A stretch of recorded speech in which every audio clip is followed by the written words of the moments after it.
संभाजीनगरचे खासदार संदीपान भुमरे यांच्या चालकाला आयकर विभागाची नोटीस आली आहे।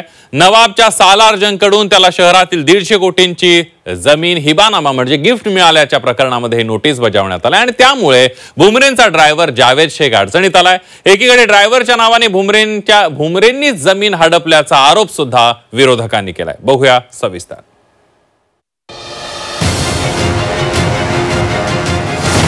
भुमरेंचा करोडपती ड्रायव्हर आयकरच्या रडारवर। भुमरेंच्या ड्रायव्हरला आयकर विभागाची नोटीस। हिबानाम्याच्या जमिनीमुळे अडचणी वाढल्या। छत्रपती संभाजीनगरचे खासदार संदीपान भुमरेंचा चालक जावेद शेखला आयकर विभागाने नोटीस बजावली आहे। जमीन हिबानामा प्रकरणात जावेद शेख आयकर विभागाच्या रडारवर आला। जावेद याला 3 जुलै रोजी आयकर विभागाने संपत्तीबाबत खुलासा करण्याची नोटीस बजावली। इतकंच नाही तर 8 जुलैला याबाबत स्पष्टीकरण देण्याचे आदेश सुद्धा देण्यात आले होते। याबाबत जावेद यांनी तारीख वाढवून घेऊन खुलासा करण्यास मुदत वाढवून मागितल्याची माहिती मिळते। त्यामुळे ही जमीन हिबानामा असली तरी त्यावर जो कर भरावा लागेल त्याबाबत ही नोटीस असल्याचं सांगण्यात येत आहे। हिबानामा जमीन प्रकरण सध्या संभाजीनगरमध्ये खूप जास्त गाजत आहे।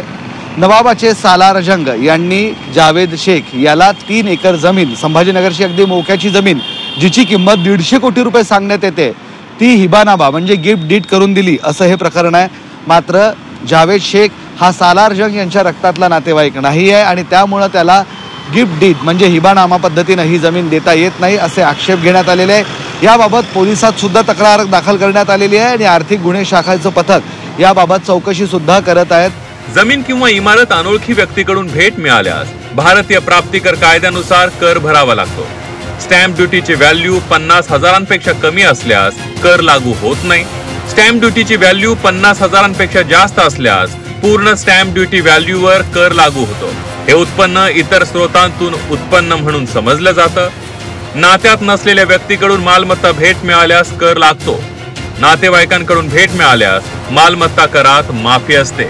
आयकर कायद्यातील 56(2) कलमानुसार जर रक्तातल्या नात्याला किंवा रिलेटिव्हची जी डेफिनेशन आहे 56(2) मध्ये त्यांना जर गिफ्ट दिली तर त्याला आयकर लागत नाही।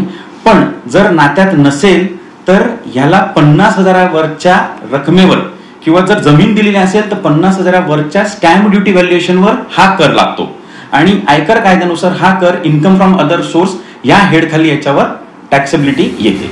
तर या प्रकरणात खासदार संदीपान भुमरे यांनी ड्रायव्हर जावेद शेखला बळीचा बकरा बनवल्याचा आरोप MIMचे नेते इम्तियाज जलील यांनी केला।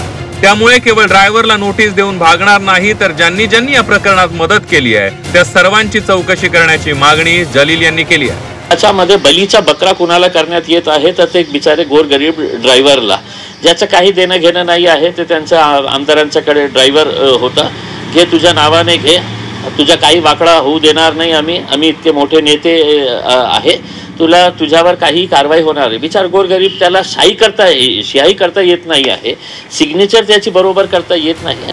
वकील मुजाहिद खान यांनी पहिल्यांदा हे प्रकरण उजेडात आणलं होतं। तेव्हा त्यांनी 150 कोटींची 2.5 एकर जमीन हडपल्याचा भुमरेंवर आरोप केला होता। मात्र आता त्यात भर पडली आहे। विलास भुमरेंचे ड्रायव्हर जावेद शेख रसूल यांच्या नावावर 150 कोटींची जमीन आहे। ड्रायव्हरच्या नावावर असलेली जमीन ही हैदराबादच्या सालारजंग कुटुंबाची असल्याची त्यांच्या नातेवाईकांचा दावा आहे। ही जमीन ॲडव्होकेट मुजाहिद खान यांना कायदेशीर कचाट्यातून सोडवण्यासाठी दिली होती। याच प्रकरणात जलील यांनी संदीपान भुमरे आणि विलास भुमरेंवर आरोप केलेत। हडपलेली जमीन ही 2.5 एकर नसून 8.5 एकर असल्याचा आरोप जलील यांनी केलाय। जमिनीची किंमत तब्बल 500 कोटी असल्याचा आरोपही जलील यांनी केला होता। पार्टनरला जमीन द्यायची असल्यानं 2.5 एकराचा वेगळा हिबानामा पुढे आणल्याचा आरोपही जलील यांनी केला होता। ड्रायव्हर जावेदचं नाव पुढे करून ही जमीन संदीपान भुमरे आणि विलास भुमरे यांनी बळकावल्याचा आरोपही त्यांनी केला होता। जमीन हिबानामा प्रकरणात संदीपान भुमरेंचा ड्रायव्हर आता आयकर विभागाच्या रडारवर आलाय।